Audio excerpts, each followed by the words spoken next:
तो साथियों, थोड़ी बात और लक्षद्वीप की भी होगी, मोदी जी की होगी, बिल्किस बानो की भी होगी और असम की भी होगी। और इन सब चीजों को छोड़कर एक निष्कर्ष निकालने की कोशिश करूंगा। अब ये आपको तय करना है ये कितना सही है और कितना गलत।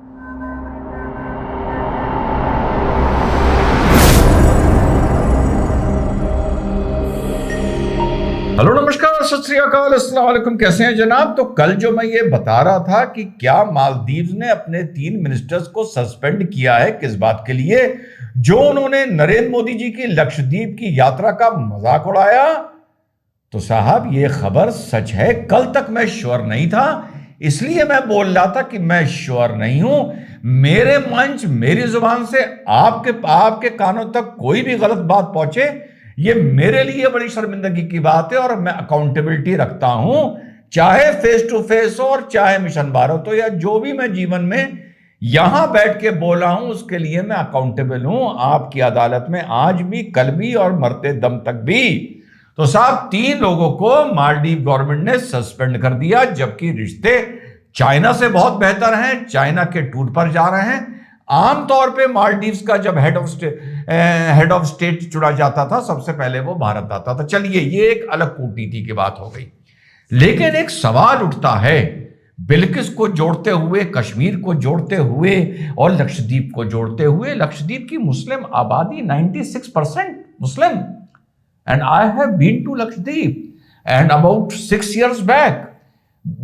बेहद खूबसूरत व्हाइट सैंड, ऐसे मानो किसी ने पाउडर डाल रखा हो, इतना व्हाइट, इतना क्लीन, टर्कोइस वाटर।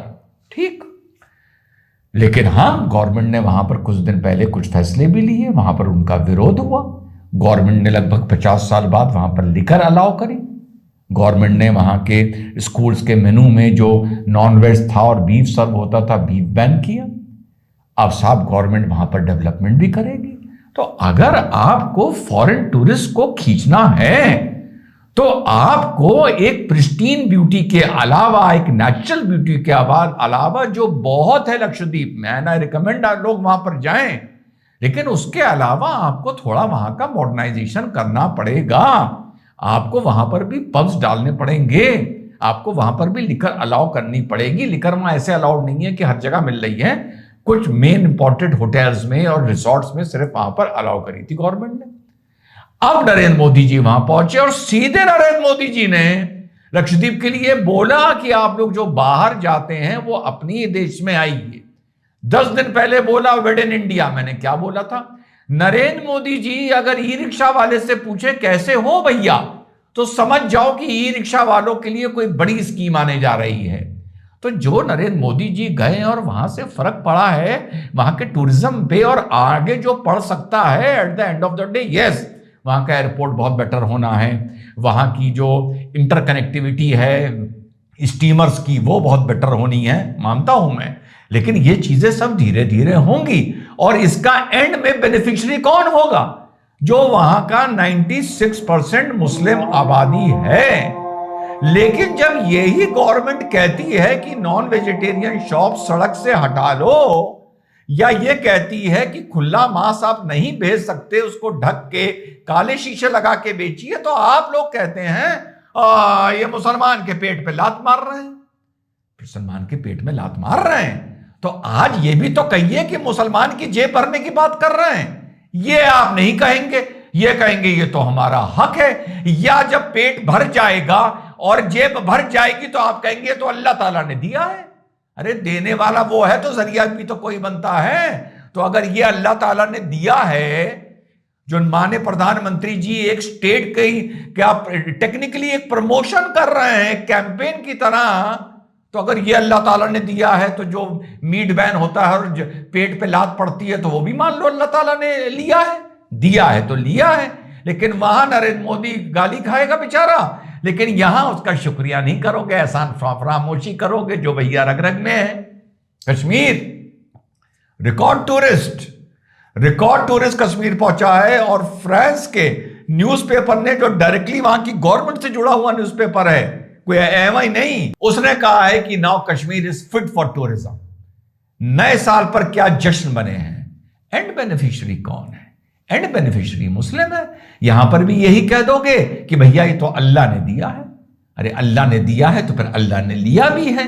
या दोनों का जरिया नरेंद्र मोदी जी बन रहे हैं। 2 स्टेट, जब से नरेंद्र मोदी जी ने अपनी कमान संभाली है, 2 स्टेट का टूरिज्म प्रमोट किया गया है।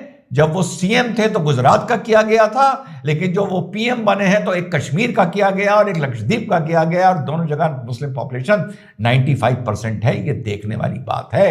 और अगर ईमान का जर्रा भी है तो एक बार बोलना चाहिए कि शुक्रिया, लेकिन शुक्रिया नहीं बोला जाएगा, या ज्यादा से ज्यादा चुप हो जाया जाएगा। और इस माहौल में वो आसाम का गटर छाप, वो जाहिल, अफसोस होता है, मौलाना भी जाहिल, बैरिस्टर भी जाहिल, वकील भी जाहिल, पढ़े लिखे लोग भी जाहिल, बड़ा अफसोस होता है। वो क्या कह रहा है कि साहब ट्रेनों में ना चलिए, ये ना करिए, आपकी जान माल को खतरा है। ये उस राज्य को बिलोंग करता है जहां कांग्रेस के टाइम पर एक एक दंगे में 1500, 1800, 2,000 मुसलमान मारे गए थे इसी असम में। और अब बता दीजिए इस असम में कितने दंगे हो रहे हैं, कितने लोग मारे जा रहे हैं जब से भाजपा का वहां पर शासन चल रहा है, और कैसी ये भड़काने वाली बात कर रहा है। उस दिन आप लोगों ने उसको भी सुना था, आप देख रहे हैं चार मीनारा को, क्या तुम्हारे दिलों में, हमारे दिलों में तकलीफ नहीं होती? क्या तुम्हारी आंख में आंसू नहीं आते हैं? उसको सुना था। तो सबका ढर्रा एक है, शुक्रिया करना नहीं है। जब कुछ चीज मिलनी है तो कह देना है हमारा हक था, या हमें अल्लाह की ये नेमत है। जब कुछ चीज जानी है तो बताना है कि वो नाजायज है। भैया एक प्राइम मिनिस्टर ने प्रमोट किया है, दिन बदल जाएंगे वहां के। हाँ, जब दिन बदलेंगे तो फिर आपको कुछ चीजों के साथ एडजस्ट भी करना पड़ेगा। जब नावा आता है तो कुछ एडजस्टमेंट करना पड़ता है वर्ल्ड टूरिज्म के शौक और इंटरेस्ट के हिसाब से। और चलते चलते बिल्किस बानो के लिए सुप्रीम कोर्ट लड़ने कौन कौन पहुंचा? बिल्किस बानो के, जिन्होंने अपराध किया था जब वो 15 साल बाद छोड़े गए। पहले तो सुप्रीम कोर्ट ने स्टेट से बोल दिया कि आप डिसाइड कर लीजिए, अब सुप्रीम कोर्ट ने बोला नहीं, गलत छोड़े गए। और ये बहुत बड़ा एक सेटबैक माना जा रहा है उन कन्विक्ट्स के लिए। भैया कौन 4 लोग गए बिल्किस बानो के लड़ने के लिए सुप्रीम कोर्ट? बैरिस्टर गया? ना ना ना ना ना ना ना ना। कोई मुसलमानों के नाम पर सीने पीटने वाला गया? ना ना ना ना ना ना ना। तौकीर रजा गया? ना ना ना ना ना, कोई नहीं गया। एक बिल्किस गई, एक सुभाषनी अली गई, एक रेवती लॉल गई, और एक लखनऊ की रूपरेखा वर्मा गई जो लखनऊ यूनिवर्सिटी की वाइस चांसलर थी।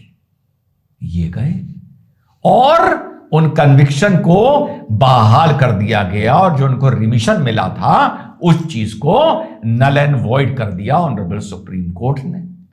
अब ये अगर पूरा मामला आप उल्टा कर दो कि ये फंसे होते कोई कश्मीर के 15 लोग, कश्मीर में इस तरह से कोई एक महिला के साथ घटना हुई होती, हिंदू महिला के साथ, और उनको माफ कर दी थी कश्मीर की गवर्नमेंट, और उनके खिलाफ रूपरेखा वर्मा की जगह रिजवान अहमद सुप्रीम कोर्ट जाते कि इनको गलत माफ किया गया है, या कोई मुस्लिम महिला जाती तो तुम लोग उसको दल्ली और दलाल बोलते, तुम लोग उसको बिकी हुई बोलते, तुम लोग उसे भाजपा का आरएसएस की गुलाम बोलते कि पैसा खा के जाके कंप्लेन करनी। कोई हिंदू नहीं मिलेगा ये कहता हुआ कि रूपरेखा वर्मा ने पैसा खाया किसी मुस्लिम संगठन से, इस मारे वो गई, या रेवती ने खाया, कोई नहीं मिलेगा। यही